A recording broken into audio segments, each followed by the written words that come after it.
Hey guys, how is everybody doing? Today is the first day of October. What better way to celebrate the first day of October without reviewing The Exorcist?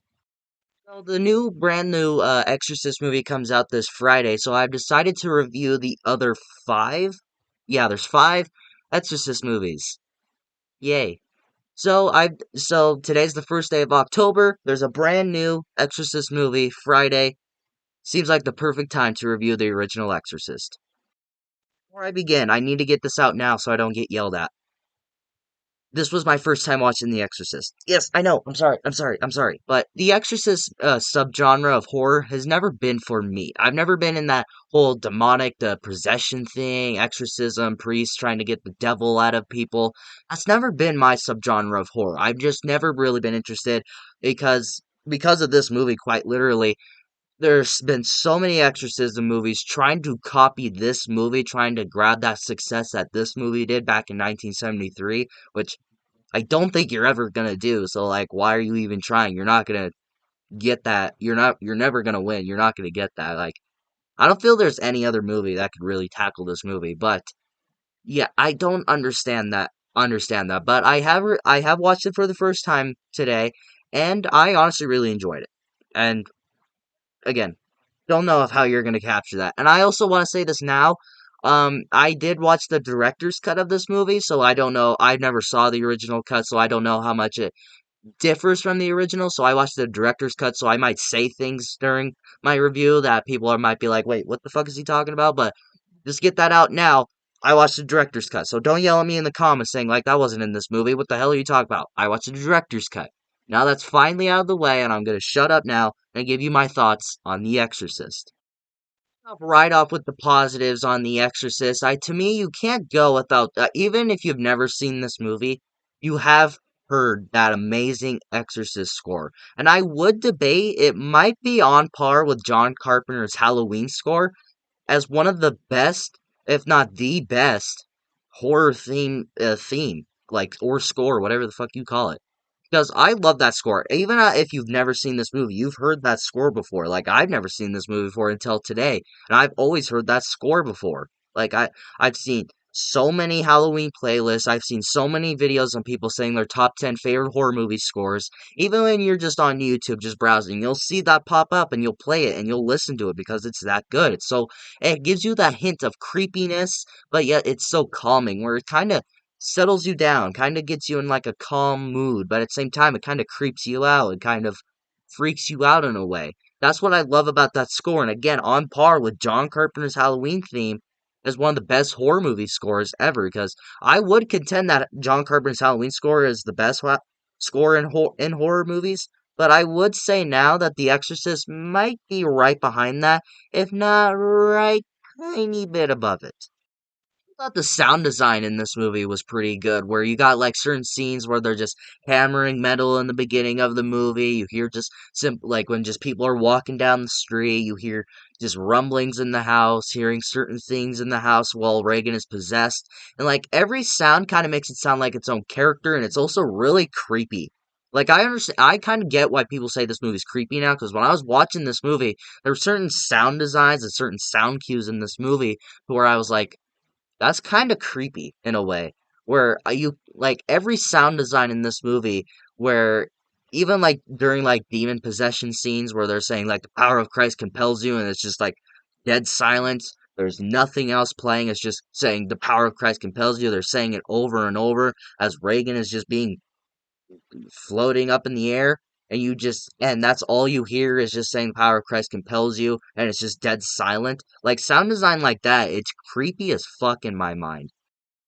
I cared about the relationship between Reagan and her mom, where before Reagan is possessed and saying all this weird stuff and doing all these weird things, you get like a great relationship between her and her mother, where I actually felt the relationship. I actually felt that they were like a genuine family. That's how good the acting was in this movie, is where you actually felt that they were actual family. They were actually mother and daughter, where I cared about the relationship, even just certain scenes where it like the one scene where they're just talking to each other, like it's like before Reagan's birthday, I believe.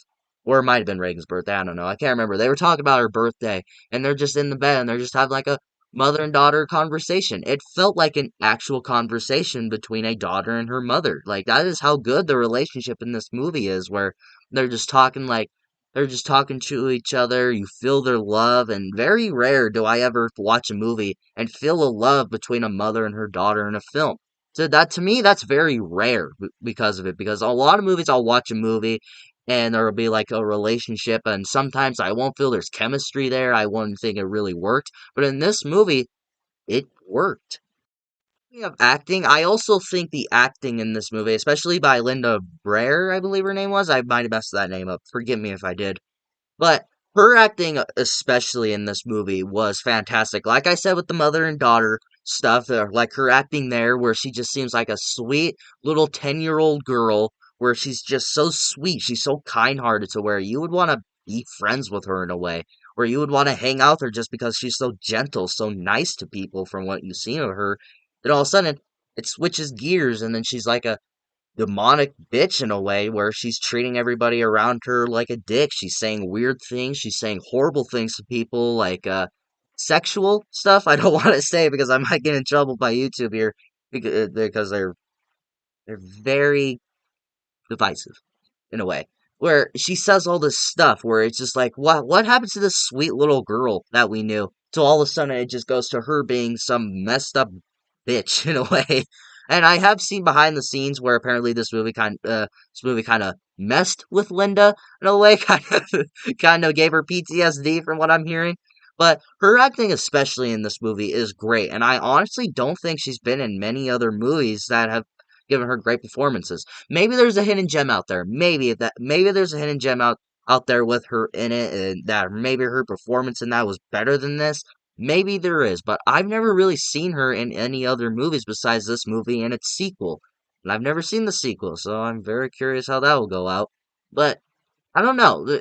Her performance in this movie is great, even for her, like especially for being a little girl. And I feel that little kid actresses have never really been great in my mind, or just any kid actor in general. But her acting in this movie was good, and you can tell that there was acting ability there, to where he could have gone on to be in Oscar-winning roles. But for some reason, she just didn't. Maybe again, maybe that has to do with the fact that she kind of got messed up from behind the scenes for making this movie, from what I heard. But yeah, there was definitely talent there that could have gone on somewhere else in movies, but sadly, we don't really get to see her anymore. Oh God, the brightness. Final positive is I've said this before, but this movie is very has a very creepy atmosphere, and I'm talking about kind of like the visuals where Regan's on the bed and there's like a statue behind her, and she's like doing that on the bed and everything. Her going down the stairs backwards. Her like in like this whole like the hospital scene where they're doing tests on her and stuff, like drawing blood, like stuff like that, where it's like really creepy just seeing all this blood shoot out of her neck, and it's like, ew. Like, it's kind of like torture porn. And in a way, this movie was kind of torture porn before, like, Saw and Hostel, in a way. This movie's in the 70s, by the way, and that whole subgenre of horror didn't start until, like, 2000s, like, early 2000s. And this movie kind of has that, in a way. And I thought that this movie was pretty creepy, like I said earlier, with her just floating on the bed.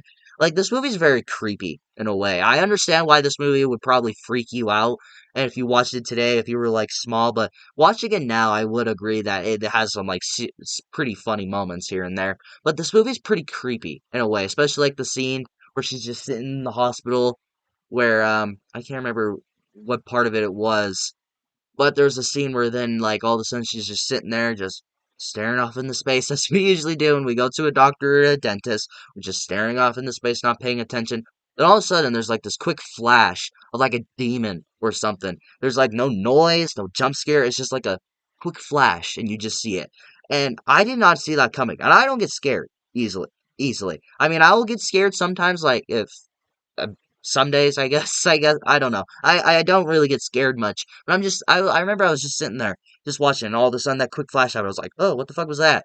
Like, I kind of scared me because I had to rewind it because I thought I was seeing things. Like, I thought I was going crazy, and I watched and I was like, what was that? I don't remember what the dude's name was in this movie. Was it like Pazuzu? Yeah, it was Pazuzu. Yeah, that was his name, I think. Maybe. I don't know. That's my mixed aspects, and I want to make this clear. This is nothing against the movie. This is probably against the fan base of this film and about this franchise. Is this movie the scariest movie of all time? No. I don't think that this is the scariest film ever made. I don't think that it is. But I will say this. I understand back in 1973 to like 2000, I would understand why this film freaked you out, especially with this little girl saying all these things that she really shouldn't be saying. I would understand that. But watching it in 2023, it does still have some creepy elements here, as I listed earlier, but I don't think that this is the scariest film I've ever seen in my life. I didn't really get scared. It's never gonna be a movie where I have nightmares about. And when you watch it now, it might have some like creepy things in it, but watching it now, it's kind of funny, I guess I could say. Where there are certain parts about this movie where like things will happen and they'll say things like parts where they like spit out like vomit and stuff like that. I get it. I get it. It's creepy, but watching it now, it's kind of funny in a way. Watching it now, it's kind of funny to watch. Like some of this creepy stuff, it's creepy, I will admit, but it's pretty funny. But again, I understand if this movie freaks you out, but it just didn't freak me out. My final mixed element is the priest guys stuff going on where I forget his name. I'm gonna call him Priest, the main priest, I guess, that sacrifices himself for Regan and who's in The Exorcist 3. Um, his story going on, I just didn't really mind. It was fine. It was okay, but it took up a chunk of the runtime to where I feel if you took out some of his elements, it would be okay. Because I felt that his character didn't really need that much character development, but where his character is in the story of this film is where he loses his mother due to old age in this hospital, which is pretty creepy, and which does come back in the finale to where Regan uses it against him and everything and kind of uses it against his religious beliefs. But when you use that like today, especially just watching it today and after seeing that like a million times where a priest is a man of God and then something horrible happens to him, like his mother dies, a child dies, he gets diagnosed with cancer, he finds out that he's dying, where we've seen that 100 times now, where a man is faithful to God and a man who has given all of his life to God and a church, and then something horrible happens to him, and they wonder, why did this happen to me? So somebody who gave up my life to serve God, something horrible happens to me. That has happened before in many movies. I've seen it 100 times at this point. But I will admit, it is something interesting going on outside of the demon possession stuff. It does give his character development into where we kind of understand him, why we feel that he might not be the man for the job for this exorcism. I get that. And I do feel that it's pretty sad that his mother did die in this movie. And I did like his character arc where he quite literally sacrifices himself to save Reagan because the demon takes over him and then throws him out of a window and falls down a bunch of stairs and presumably killing him, but it doesn't actually. I do like that. But his story going on, we've seen it and it just basically old bacon at this point. Why did I say bacon? Maybe I'm just hungry. This isn't exactly what I'm negative on, but this is like a small little negative that I wouldn't mind if they didn't really explain it more. But can we get more depth on what the hell Pazuzu is supposed to be? Pazuzu is the demon, presumably the actual devil that takes over Regan in this movie. Can we get some more in depth about what the hell he's supposed to be? Is he quite literally the devil, or is he just a servant of the devil coming out of hell and possessing people, because we get this like little weird rock thingy that apparently is Pazuzu or something and goes into Regan and stuff like that. But it's never explained what he is. It's never explained what he is supposed to be. They never talk about it. They never explain it. It's like, what are we doing here? Can we get some more depth of what he's supposed to be again?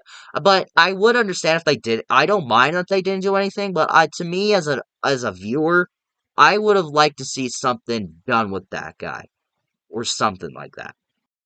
Well, guys, The Exorcist is a movie that definitely changed the world. I will understand that you love this movie.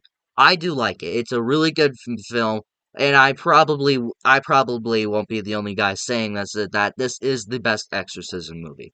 So if you want to see where the whole subgenre of horror of the exorcism came, check out The Exorcist, but go in with low expectations. Don't expect for this movie to blow you away how scary it is, but do go in with pretty low expectations, not expecting it to scare you. But I would still recommend that you go out and buy The Exorcist. What do you guys think about The Exorcist? Have you seen it? What do you think about it? Do you like it? Do you not like it? Let me know in the comments below and we will talk about it. If you like this video, like it. If you love to subscribe, hit the bell notification so you will get notified for my latest videos. And of course, until my next video, I'll see you next time.